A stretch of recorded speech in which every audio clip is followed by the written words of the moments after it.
Hey, I'm a little demoralized with all the stuff I've been doing to the van. It's pretty crazy.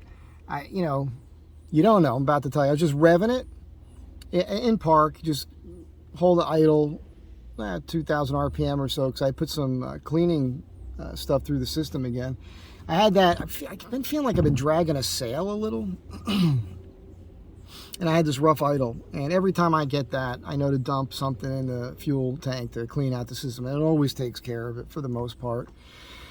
So yeah, I had like 8 gallons in the tank the other day, and then I put a can of seafoam, drove it around town a little bit, and then I filled it up, and I put a little Marvel Mystery Oil in there too. And really, it's not the right thing to do, doing that and then doing short driving in the city. It's not how you're supposed to do that. You're supposed to do that and then take it on the highway, right? Drive at 100 miles. That usually works real well. But this is what I'm stuck doing at the moment. I was doing a bunch of research on it. I'm sure some of you guys have too. People talk about cleaning the cat out with putting lacquer thinner in the gas tank. It's a Scotty Kilmer thing. I don't know about that. If you do that, because I was nervous about my cats. I had one replaced like last year. I have 2 in line. The Gen 3 is different. We don't have an EGR valve. We got 2 cats. Everything else you guys know is different. They tried to modernize this 3rd gen a little bit more. And well, I was thinking about that. I talked to Dave about that, I remember, and I went to bed thinking about it. I woke up in the morning, for some reason I was thinking about acetone and Marvel Mystery Oil. And then I was doing some research. Turns out they say that that's what the formula is for Berryman's B12. And the Marvel Mystery Oil is a good idea, because if you're going to put a bunch of solvents through, the oil kind of re-lubes things afterwards. And of course, you probably want to change your oil, when you do something like that. So, there's all that stuff to think about. I don't know. I'm hoping when I put the muffler on, that helps. I don't think I have an issue with my cats. I'm just thinking about it. But it's just when you think about wanting to replace one thing in a system, I've learned that you're better off replacing like a whole system, whatever it is, whether it's your fuel injection, and then, you got to think about your cats and your mufflers and a free flow of air. I mean, your engine's just an air pump, sucking air in, forcing air out. So the more efficiently you can do that, that's how you get better miles per gallon and power and all that sort of thing. So if you think about your front end, and you replace a part like in your suspension or something, that new system, that new thing you did, is that working correct? But now the other parts that need to be replaced, they're probably working a little bit harder and they're going to wear out quicker. It's just nice to do it all. I had Paul over the shop yesterday. We're kind of doing a little barter thing. He's an IT guy. He really helped me out, man. He fixed one of my computers, got some other stuff working on it that hadn't worked in a while. I was going to repair a couple iPods I got and do some other stuff. We'll see how that all turns out. Maybe he might toss me a couple extra bucks for the tires. I don't know. I'm just doing that for Paul because I know he's probably going to see this. I talked to another guy recently too, and he has an Astro van, 2 of them. He does fiberglass. So I talked to him about my rear. I want to pop those 2 rear windows out and create flares, On the slider side, you're going to be limited. If I can net 1 inch of space on the inside on that side, I'll be happy. On the other side, it can't stick out beyond the truck when the mirror is folded, because I have to tuck the mirror in to get down my driveway, right? But I think I'll net a solid 3 inches of interior there. So that if I can net 4 inches of width in the rear with these flares, man, that would make my life so much better. So we're talking about doing maybe a barter kind of thing. He sent me a picture of the back of one of his vans with the doors open. Sean, if you're watching this, I hope I didn't make you feel bad or insult you or something. But what he had there is fine if that's what you want to live with. I think it was a piece of plywood with 2x4s and other things holding it up. And he's like, can you make me a couple drawers? But he wants 2 giant drawers that would go underneath there. But I sent him a note back saying, I can't work with what you have. I can't build you a couple giant boxes that would function as full extension drawers with what you have. That's going to work right. I'd prefer to take that out, build you a deck maybe in 2 pieces that can span the width of the van without needing center supports, and then build you 2 boxes, complete boxes that have the big drawers inside, right? that you can pull out, because then you could place the boxes and lock them down. And if you want to remove them or take the deck and stack that to the side, now you got a van again. And if you're going to sell it, which it seems like that's what he wants to do, that's what you want to do if you're thinking about selling it, because you got to think about making the person who's going to buy it happy. Because I keep seeing, and I'm not saying this is the case with him, but when I was looking at the bottom of Paul's truck yesterday, his rear end is wet and leaking, you know? You don't know, I'm telling you. And he's got his oil pans caked with oil, and he needs all new front suspension, sway bar links, sway bar bushings, his control arm bushings, upper and lowers. I mean, all that stuff needs to be replaced at some point, relatively soon. I wouldn't want to be in that spot now for myself, you know? And I'm just, keep in mind, right? I'm relatively new to Astro vans. This is only my second Astro van in the last 5 years, and before that, I've been working on cars since before I could drive. And every car I ever owned was an old car that I had to rebuild the engine or do something to it constantly. So it's not like I don't have any mechanical ability, but you need to have that. You need to have some mechanical ability, the tools, the time, and a place to work on your own vehicle. And if you don't have that, then you are at the mercy of what other people are telling you if you have to go to a shop or something. And a lot of the times they're just guessing, man. And not all of them are honest. So you either need to have the time, the tools, the place, or you need to have enough money to throw at it if you're going to buy any old vehicle and start upgrading it, working on it. And this Astro van thing has become this thing. Maybe I'm partly responsible for that. And if I am, I apologize. Don't do what I'm telling you right now. Don't even do it. Don't do it. Do not buy an Astro van. I mean, unless you're willing, like, you have to understand what you're getting yourself into. And what I was about to say a minute ago, what I'm doing is different, right? I'm literally trying to turn this into a new vehicle. It's got no rust. Everything's replaced now. But every time you do something, you discover the next thing you have to do. You have to dial things in more. And I'm just wore out, man. Right now, at this point in time, I'm wore out. I'm demoralized. And it's just, I'm like, oh my God, I just want it over. All I want to do is get in it and enjoy it. And I had that at one point before I decided to go to bigger tires and re-gearing the differentials and all that, and having to do the drive shaft stuff and all the stuff that happened that I've been going through for the last month. You guys have seen it. All right, you've been watching, so you know. And it's going to take some dialing in until I'm happy. And I am not easily pleased. Ask any woman I've ever dated. Wah, wah, wah, wah. So it's a cautionary tale. Just understand you're going to be frustrated. None of this stuff is like, yeah, lickety split, man, no problem. Zoom, zoom, zoom, you know. Everything's going to be a thing. And you have to be okay with it. And normally I'm okay with it, but I just reached this mental point where I feel like I need a break from it. And this is, I can't take a break from it right now, because I have to dial some of these things in, because I got to drive to Northern California. I got to drive to Arizona. It's looking pretty good. Like, I got a job in Miami that I'd have to be in Miami by November 15th. So I've got to get stuff done on this van. I got to work on this fuel economy issue. I've got to make sure everything else is golden. And then I got to hit the road. And since I did the engine mounts, I got a little vibration. I think part of it was the fuel system cleaner I needed, you know, the rough idle thing.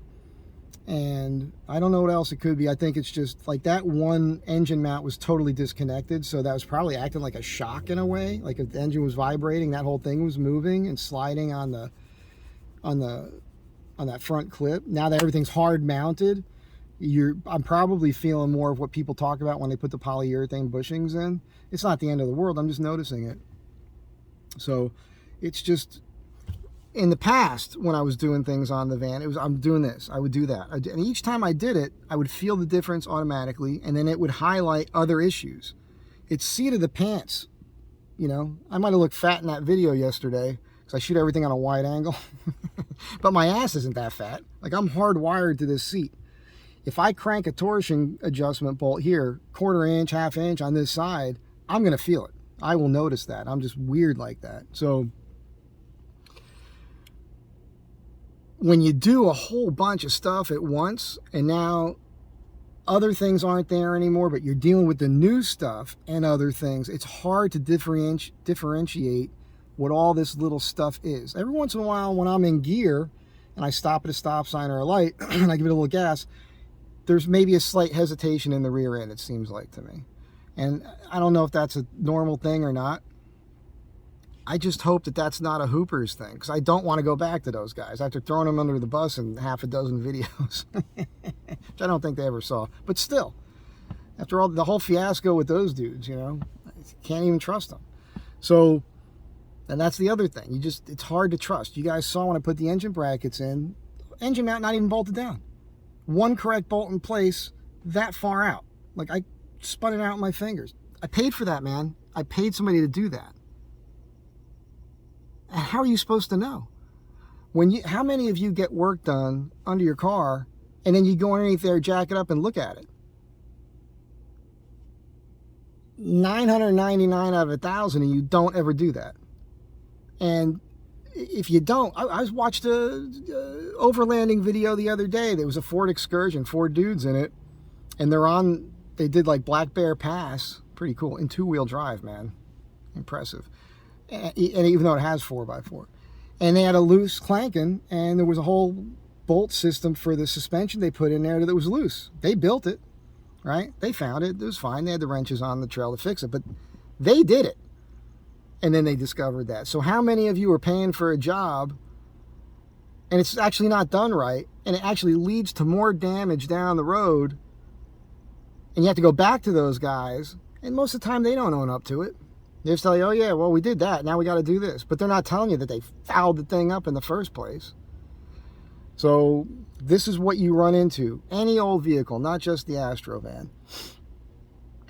I feel kind of responsible in a way. I don't think it's me, but if you're getting in the Astro van because of me, don't. This is me telling you, don't do that. You got to be the right type of person. I'm really impressed with a lot of what I see with young people these days. I can't believe I just said that out loud. No, you're not all that bad. But where they're building out and they've never done carpentry before and they actually pull it off, it looks pretty stinking good.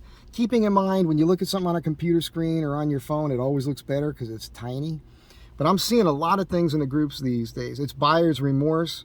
They're all camper van versions of Astro vans where people bought them, set them up as a camper van, maybe did some basic maintenance that had to be done, and then they sold it for top dollar, man. 15 grand, 18 grand, 20 grand. Some people are paying that money because it's got solar panels and fairy lights. It's got fairy lights.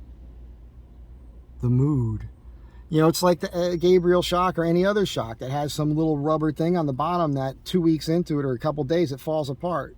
Shock still works fine, but you don't need that part. It's superfluous. Same thing with these builds. And now they're selling them. They got them listed for sale in these groups. They're trying to get top dollar. I don't see a picture of a chassis. I'm not seeing any of the leaks or anything. What I see in the builds, what I've seen in those builds that are posted, almost all of them looks pretty bad. Looks pretty bad to me.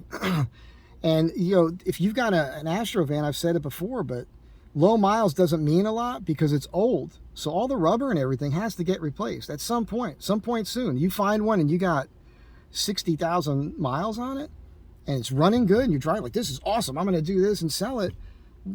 Those things are going to go, man. In that danger zone of around 100,000 miles, give or take 20,000, 30 miles or so, or 30,000 or so, that's the danger zone. That's where like the big stuff starts going. The transmission, transfer case, rear ends, intake manifold gaskets. Those things that's the thing. That's what's going to happen next. And so I think a lot of people are buying the van with the cool camper build out. Seems to be running good. Maybe the guy took care to clean everything, steam clean the engine or something, which would be smart to do. But now they get it, and now they got to dump $1,000 into it or something. I think that's what's happening. So it's a scary thing for those that just don't know, and it's a bizarre thing. I don't want to be responsible for you getting into this Astro van thing and then discovering, like, I'm not hiding it from you. You see what I'm doing. If you guys do the math from a few years ago, all the Astro van videos I've done and all the stuff I've done to this van, I have no idea how much money. I bought this van for $7K 3-4 years ago, whatever it was, and it was clean. It had Rancho shocks, it had aftermarket 17-inch wheels, method wheels with some Hanuk tires on it. That was about it for upgrades. Everything else was factory. All the seats, everything. And it looked good, drove good, sounded good, but I didn't know enough. I didn't realize till about a month into it, like my oil pan was rubbing on the axle. Remember that one?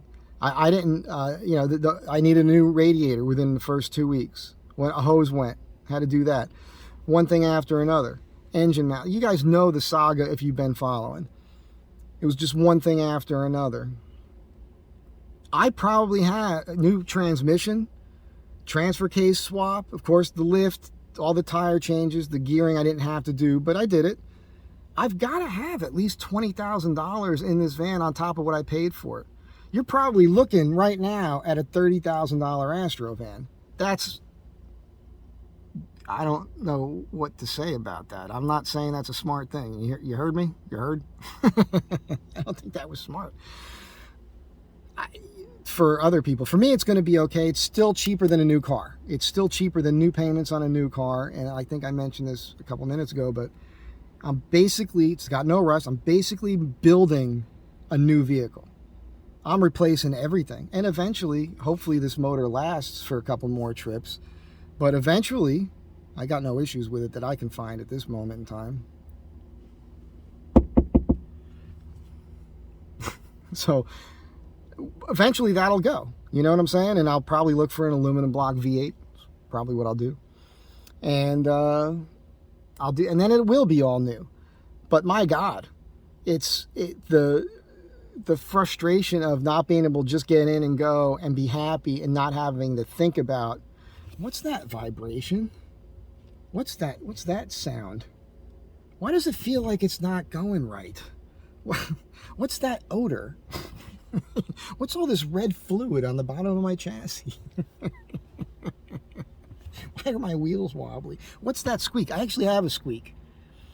I jacked it up to test the wheel hub assembly, the other day, and it's fine, but I get a little squeak once in a while, and it's only when I'm rolling, it seems like. So if you got any suggestions there. Anyhow,